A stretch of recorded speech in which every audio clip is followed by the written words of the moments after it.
Santapan Harian Kamis 28 April 2022.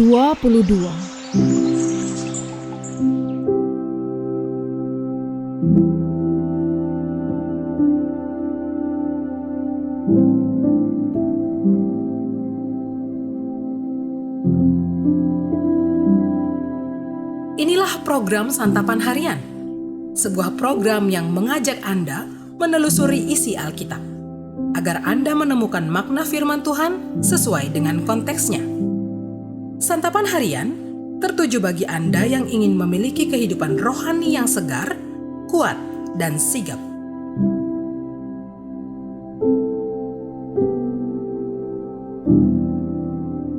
Hari ini kita akan membaca 1 Tesalonika pasalnya yang kelima, ayat yang pertama hingga ayatnya yang ke-11. Namun sebelumnya, mari kita berdoa. Bapa, hidupkanlah kami dengan jalan-jalan yang Kau tunjukkan melalui kebenaran sabda-Mu. Di dalam Kristus, kami berserah. Amin. 1 Tesalonika 5 ayat 1-11. Tetapi tentang zaman dan masa, saudara-saudara, tidak perlu dituliskan kepadamu, karena kamu sendiri tahu benar-benar bahwa hari Tuhan datang seperti pencuri pada malam. Apabila mereka mengatakan semuanya damai dan aman, maka tiba-tiba mereka ditimpa oleh kebinasaan, seperti seorang perempuan yang hamil ditimpa oleh sakit bersalin. Mereka pasti tidak akan luput. Tetapi kamu, saudara-saudara, kamu tidak hidup di dalam kegelapan, sehingga hari itu tiba-tiba mendatangi kamu seperti pencuri, karena kamu semua adalah anak-anak terang dan anak-anak siang. Kita bukanlah orang-orang malam atau orang-orang kegelapan. Sebab itu, baiklah jangan kita tidur seperti orang-orang lain, tetapi berjaga-jaga dan sadar. Sebab mereka yang tidur, tidur waktu malam, dan mereka yang mabuk, mabuk waktu malam. Tetapi kita yang adalah orang-orang siang, baiklah kita sadar, berbaju zirahkan iman dan kasih, dan berketopongkan pengharapan keselamatan. Karena Allah tidak menetapkan kita untuk ditimpa murka, tetapi untuk beroleh keselamatan oleh Yesus Kristus Tuhan kita yang sudah mati untuk kita, supaya entah kita berjaga-jaga, entah kita tidur, kita hidup bersama-sama dengan Dia. Karena itu, nasihatilah seorang akan yang lain dan saling membangunlah kamu seperti yang memang kamu lakukan.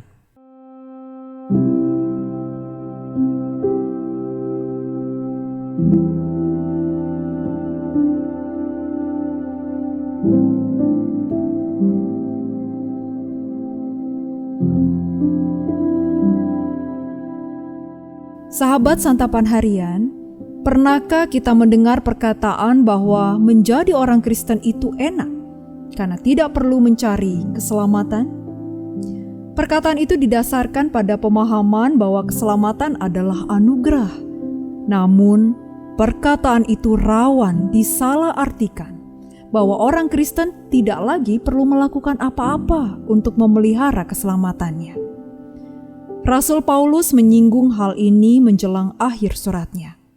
Di tengah pengharapan akan kedatangan Tuhan Yesus yang kedua, Paulus mengingatkan bahwa waktunya memang tak terduga, seperti datangnya pencuri. Namun orang percaya tidak akan kecurian karena telah diselamatkan dan dipersiapkan oleh Tuhan. Sekalipun demikian, kita tetap harus waspada. Salah satu hal yang bisa dilakukan adalah saling menasehati dan membangun. Jadi semua dalam keadaan terjaga, bukan tertidur, apalagi mabuk. Nasihat Rasul Paulus itu menegaskan bahwa memang keselamatan adalah anugerah. Akan tetapi, keselamatan itu tentu perlu dipelihara. Bagai orang yang dihadiahi pelita untuk berjalan di tengah kegelapan, ia tetap harus waspada menjaga api pelita agar senantiasa menyala. Itulah yang disebut Paulus sebagai tetap terjaga. Persekutuan orang-orang percaya memegang peran penting dalam hal ini. Tak jarang orang percaya pun lengah atau lelah dalam memelihara keselamatan yang telah dianugerahkan. Dengan demikian, peran saudara seiman untuk menegur, menasihati, dan membangun sangatlah penting. Setiap orang memiliki tanggung jawab seorang terhadap yang lain. Ketika ada yang mulai terlena sehingga menjauhi persekutuan, sudah menjadi tugas saudaranya untuk menegurnya. Ketika ada yang berbuat dosa dan melalaikan kehendak Tuhan, sudah menjadi tugas saudaranya untuk mengingatkannya. Mari saling menegur, mengingatkan, dan menasihati, bukan karena merasa diri lebih baik, melainkan karena itu adalah tanggung jawab antar orang percaya. Jadi, jangan ragu menegur saudara kita. Bangun, supaya ia terjaga dan waspada. Mari kita berdoa.